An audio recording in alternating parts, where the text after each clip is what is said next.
Hamil 6 bulan, Bribtu Suci poluan korban perselingkuhan ASN di Palembang keguguran. Bribtu Suci, poluan menjadi korban perselingkuhan suaminya dengan sesama ASN di Palembang mengalami keguguran setelah janinnya meninggal dalam kandungan pada Sabtu 2 Juli 2022. Kuasa hukum Bribtu Suci Dharma, Titis Rahmawati mengungkapkan calon bayi Bribtu Suci diketahui meninggal dunia setelah melakukan pemeriksaan ke dokter kandungan. Dari hasil pemeriksaan, janin dalam kandungan Bribtu Suci Dharma telah meninggal dunia pada usia kehamilan 6 bulan. Saat itulah dokter menyatakan janin yang dikandung Bribtu Suci Dharma sudah meninggal dunia.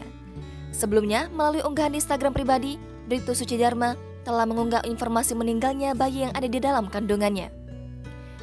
Dalam beberapa unggahannya, tampak beberapa kerabatnya coba menegarkan Bribtu Suci Dharma atas kepergian buah hatinya.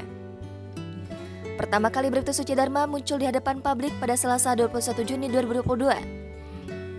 Dia menggelar konferensi pers terkait kasus ASN selingkuh di Pemkab Oki yang melibatkan suaminya berinisial DK serta seorang ASN berinisial WAG. Di samping kuasa hukumnya, Titis Rahmawati, Bribtu Suci Dharma secara gamblang menuntut agar Bupati Oki, Iskandar untuk segera memecat suaminya DK karena terlibat kasus perselingkuhan dengan ASN di kantornya. Jangan lupa subscribe, share, komen, dan like ya!